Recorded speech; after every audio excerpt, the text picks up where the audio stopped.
भगवान को पाने का एक उपाय है, क्या? भगवान से कोई नाता जोड़ लो, कोई संबंध स्थापित करो।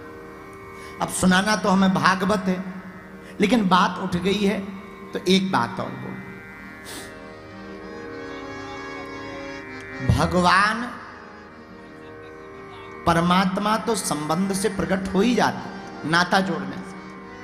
परमात्मा की छोड़ो, अपना बुंदेलखंड इतना अद्भुत है कि यहां तो साधारण आत्मा भी हर दौल के रूप में मरने के बाद भी अपने बहन के लिए प्रकट हो जाए। जब साधारण आत्मा अपने संबंध को निभाने के लिए मरने के बाद भी भाप भरने जाते हैं, तो क्या वो परमात्मा प्रकट नहीं हो सकता है? अरे यहीं पर रहने वाले करेराज में ही गुरु और चेला की समाधि, जीवंत समाधि, इसका उदाहरण क्या भैया? साधारण आत्मा भी अपना नाता निभाती है, महात्मा भी अपना नाता निभाते हैं, उसी प्रकार परमात्मा भी अपना नाता निभाते हैं। तो भगवान की प्राप्ति में, भक्ति में सबसे महत्वपूर्ण साधन, बढ़िया साधन क्या है? भगवान से कोई संबंध जोड़ लो। बोलो सीताराम, जोर से बोलो और जोर से बोलो। अब इसका मतलब ये नहीं है कि तुम कल से ही भगवान को अपना मालिक बना लो, फिर नौकर बन के कहो ले आओ 10,000, मैं कहो दे दो ना मिला। कहा महाराज जी कह रहे थे नाता जोड़ लो, भगवान निभाएंगे, हलवा नहीं निभा रहे, ठटरी के भरे न कटा मूसर चम। अरे भगवान तो निभाएंगे, पहले तुम तो निभाओ। तुम तो अपना प्रेजेंटेशन बढ़िया दो। जब आप प्रेजेंटेशन बढ़िया देंगे तो निश्चित रूप से परमात्मा भी रह नहीं पाएंगे। हम ये कथाओं की बात तो कह ही रहे, हम अपने निजी जीवन का अनुभव बता रहे। न जाने कितने कितने प्रपंच आए। इसी 9 दिन की यात्रा भी परसों ही पूर्ण हुई, 160 किलोमीटर। हमारे जैसा आलसी 1 किलोमीटर नहीं चल सकता, चले ही नहीं। 8-9 साल के थे तब से ही हमको आशीर्वाद है, भभूति लो, खुश रहो, भभूति लो, भभूति लो। जिंदगी भर भभूति हमने बांटी। गुरुजी बोले बेटे एक तुमको पद यात्रा करनी है। हम कहा मर गए राम। फिर रात के बोले जिस दिन पद यात्रा करनी थी, बोले तुम्हें खड़ाऊ नहीं पहननी। हम कहा अब और मरे। लेकिन हमें लगा क्या हम चल पाएंगे? सुबह से जब पद यात्रा प्रारंभ करनी थी तो मंदिर चढ़ गए बालाजी के सामने, जिनसे जीवन हमारा शुरू हुआ। हमने गुरुजी को प्रणाम किया, सन्यासी बाबा को, बालाजी को प्रणाम किया। जा रहे हैं, लोग बहुत हैं, हमें अपनी चिंता नहीं है, पर किसी का बाल बांका ना हो।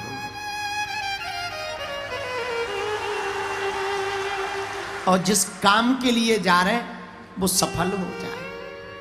मंचों से तो हमने बहुत बातें कर ली, अब गांव गांव जमीन जमीन में उतरकर पिछड़े और बिछड़े लोगों को गले लगा करके कार्य करेंगे। और इस देश की जो बीमारी है, भेदभाव की, छुआछूत की, ऊंच नीच की, घृणा की दृष्टि से जो समाजों को, जातियों को देखा जाता, हिंदू घट रहा है, धर्म विरोधी बढ़ रहा है,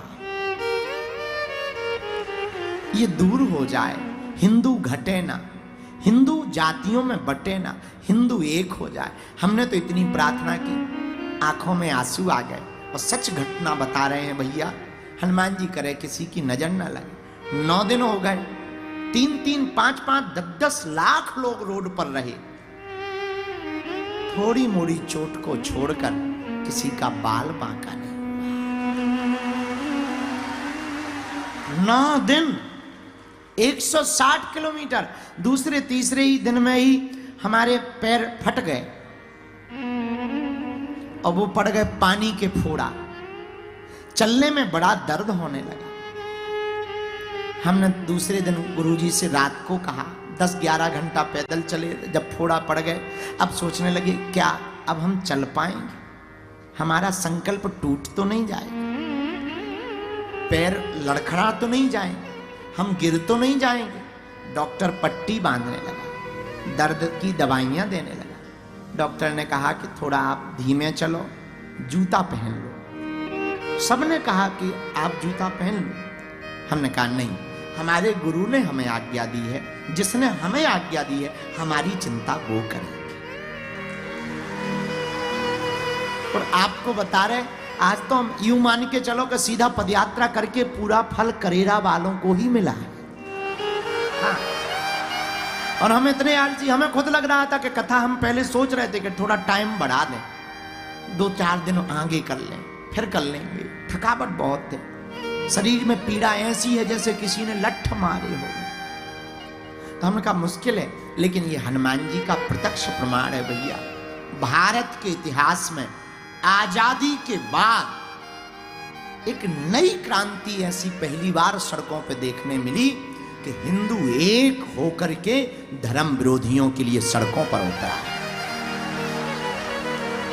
और क्या बड़ा क्या छोटा, नेता, अभिनेता, महात्मा, साधारण आत्मा, सबने एक ही सड़कों पर पुकार लगाई, जात पात की करो विदाई, हम सब हिंदू भाई भाई। पूरे देश में चर्चा, पूरे देश के लोग, ये क्या हो गया? धर्म विरोधी कई मुंह चलाने लगे, बाबा को बैन कर दो, बाबा को बंद कर दो। उनका ठटरी भरा, हम नहीं रुकेंगे। अब तो हमने और प्रण ले लिया, मंचों पर अमीर आ जाते हैं, बड़े बड़े नेता आ जाते हैं, बड़े बड़े अभिनेता आ जाते हैं, पिछड़े और बिछड़े नहीं आ पाते हैं। तो कल हमने प्रण लिया है, करेरा के उन लोगों को आरती कराएंगे जो पूरे नगर की सफाई करते हैं, कल उनको मंच पर चढ़ाएंगे। जो कभी मंचों पर नहीं आ पाते, जो कभी बेचारे छुआछूत के कारण नहीं आ पाते, गरीब सिर्फ ताली बजाने के काम आता है, मंचों पर तो सिर्फ गरीब आ पाता। लेकिन हमने प्रण लिया, इस देश में ना कोई बड़ा होगा ना छोटा होगा, ना ऊंच होगी ना नीच होगी, सब हिंदू होंगे और हम उनके हाथों से आरती करवाएंगे। और हम महंत जी को कहेंगे कि कल आप सबको बुलाओ, और केवल उनसे आरती नहीं करवाएंगे, हम उनके साथ चाय भी पिएंगे। क्योंकि अगर उनको हमने अलग कर दिया, कर लेंगे, कन्वर्टेड हो जाएंगे, वो या तो ईसाई बन जाएंगे या मुसलमान बन जाएंगे। हिंदुओं ने हेय दृष्टि से देखा, घृणा से देखा, इसलिए इन लोगों ने धर्म परिवर्तन किया और हिंदू कमजोर होता जा रहा है। अब हिंदुओं को एक बात पर चलना पड़ेगा, भेदभाव मुक्त भारत होकर के हिंदुओं को एक होना पड़ेगा कि हम सब भाई भाई हैं, तभी भारत बच सकता है, तभी हिंदू बच सकता है। ऐसे